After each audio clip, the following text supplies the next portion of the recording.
சிம்பிளா, ஈஸியா கொங்கு நாடு கிராமத்து ஸ்டைல்ல நம்ம தக்காளி சட்னி பண்ண போறோம். இது இட்லி, தோசை, ஊத்தப்பம் எல்லாத்துக்குமே ரொம்ப சூப்பரா இருக்கும். இதுக்கு வந்து பார்த்தீங்கன்னா, ஒரு 2 வெங்காயம் எடுத்துக்கலாம். நீங்க சின்ன வெங்காயம் கூட எடுத்துக்கலாம். ஒரு 2 டேபிள் ஸ்பூன் எண்ணெய் ஊத்திக்கங்க. இதுக்கப்புறமா கறிவேப்பிலை, இஞ்சி, பச்சை மிளகாய், பூண்டு, அதுக்கப்புறமா கொத்தமல்லி ஒரு 1 டேபிள் ஸ்பூன். நீங்க ஜீரகம் கூட போட்டுக்கலாம். இத வந்து நல்லா ப்ரௌன் ஆக வரைக்கும் ரோஸ்ட் பண்ணணும். அதுக்கப்புறமா பெருங்காயம் ஒரு 1/2 டீஸ்பூன் போட்டுக்கலாம்.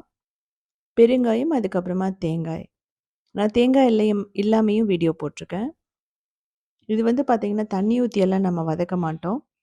அப்படியே வந்து ரஃப்பா வதக்கிட்டு அரைக்க போறோம்.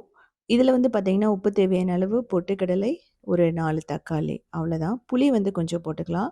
நீங்க வெல்லம் தேவைப்பட்டதுன்னா, ஒரு 1/2 டீஸ்பூன் போட்டுக்கலாம். ஸோ இத வந்து நல்லா வதக்கணும். நான் சொன்ன மாதிரி தண்ணி ஊத்திடாதீங்க. அதே சமயம் வந்து பார்த்தீங்கன்னா, ஆயிலும் ரொம்ப ஊத்த மாட்டோம். 2டே 2 டேபிள் ஸ்பூன் தான் தேவைப்படும். இப்போ நல்லா வதக்குனதுக்கு அப்புறமா மிக்ஸியில போட்டு அரைச்சுக்கலாம். இதுக்குமே வந்து பார்த்தீங்கன்னா, தண்ணி தேவையில்ல. இந்த மாதிரி திக்கா இருக்கணும். அப்பதான் வந்து நம்ம இட்லிக்கு தொட்டுக்கும்போதும் சூப்பரா இருக்கும்.